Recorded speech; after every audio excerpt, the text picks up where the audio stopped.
अली भाई family court ने मुतलक मैं तुसा कोल क्वेश्चन करना आजकल तलाका नहीं इशारा नहीं होते थोड़ा दसो कि की वजह किस वजह तो तलाका बहुत ज़्यादा होनियां पैनियां ਇੱਕ ਤੇ ਕਮਰਾਨ ਭਾਈ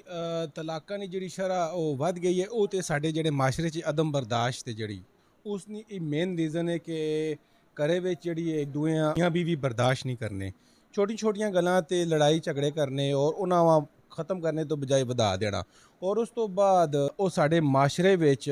ਜਿਹੜੀ ਬੇਰੁਜ਼ਗਾਰੀ ਆਈ ਹੈ ਜਿਹੜੀ ਫਾਈਨੈਂਸ਼ੀਅਲ ਕ੍ਰਾਈਸਿਸ ਆਈਆਂ ਉਸ ਤੋਂ ਕਰਕੇ ਬਹੁਤ ਸਾਰੀਆਂ ਉਮੀਦਾਂ ਹੋਈਆਂ ਘਰ ਵਾਲਿਆਂ ਤੇ ਉਹ ਮਰਦ ਤੇ ਉਮੀਦਾਂ ਵਾਬਸਤਾ ਹੋਈਆਂ ਖਵਾਇਸ਼ਾਤ ਜਿਹੜੀਆਂ ਫਿਰ ਨਹੀਂ ਪੂਰੀਆਂ ਹੋਣੀਆਂ ਉਸ ਨਾਲ ਹੀ ਹੋਣਾ ਹੈ ਕਿ ਉਹ ਦੂਰੀਆਂ ਆਪਸ 'ਚ ਆਉਣੀਆਂ ਰਹਿੰਦੀਆਂ ਤੇ ਫਿਰ ਉਸ ਤੋਂ ਬਾਅਦ ਜਿਹੜਾ ਹੁਣ ਸੱਚੀ ਗੱਲ ਤੁਸਾਂ ਕਰਾਂ ਕਿ ਕਾਨੂੰਨ ਜਿਹੜਾ ਵੇ ਔਰਤਾਂ ਨੂੰ ਹੱਕ ਵੀ ਜ਼ਿਆਦਾ ਚਾਹ ਦਿੱਤਾ ਵੇ ਤੇ ਉਹ ਮਰਦ बेचारा ਰਗੜਿਆ ਜੇ ਕੁਝ ਲਿਖ ਕੇ ਦੇਣਾ ਉਸ ਵਿੱਚ ਉਹ ਫਸਿਆ ਹੋਣਾ ਤੇ ਔਰਤ ਜਿਸ ਟਾਈਮ ਚਾਹੇ ਖੁਲਾ ਵੀ ਚਾਹ ਕਿੰਨੀ ਹੈ ਤੇ ਚੀਜ਼ਾਂ ਵੀ ਚਾਹ ਕਿੰਨੀ ਹੈ